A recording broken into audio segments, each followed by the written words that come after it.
And so the way we prepared kind of for those unforeseen circumstances, because you go into a game preparing to win, preparing to dominate, preparing that your game plan is going to be superior to your opponent, and when it's not and changes have to be made, we call that sudden change. And we did a lot of things, throughout our training where, our training, what we were planning to do that day would stop immediately and we would go on to something, more difficult.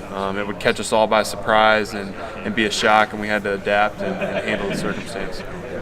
I don't think we've talked to you since the news came out that you're going to be a dad. Yeah. What was that news like, finding that out? Oh man, it was a shock at first. I just sat there kind of speechless, and then the next day I was kind of like just elated and super excited. It's my biggest dream in life is to be a dad and a husband, and so to know I'm going to have that shot so early on is special. Where does this year rank in your life? I mean, Notre Dame's going to be in the playoff. You get married. You're going to be a dad.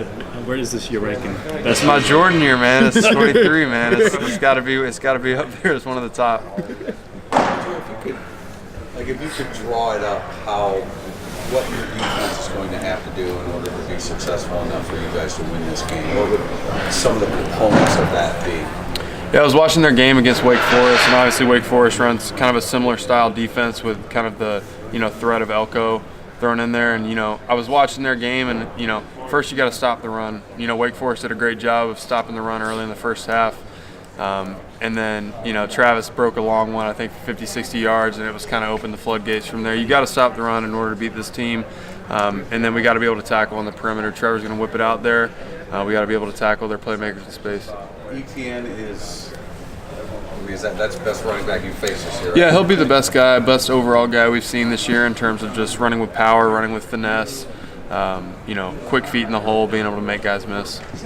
He's only 200 pounds. Isn't it kind of surprising how much power he's shown this year?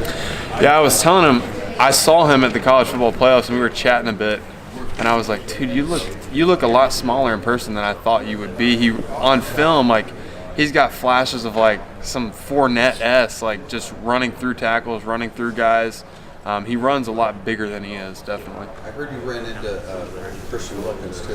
Yeah, man. Yeah, I ran into him a couple times, man, in the weight room. It was the first time I saw him, and I was just sitting there with Jackie. We were just going to go have a leisurely, cardio day, kind of recovery day, and I said right away, I was like, baby, I'm sorry, I got to ditch you. I got some work to do, and I got after it. So, yeah. He's a good guy. He's a funny guy. And then getting back to the game plan, what else, in addition to stopping their running game, which is, they're averaging almost 7 yards a carry. Yeah. What else do you think needs to go in your favor?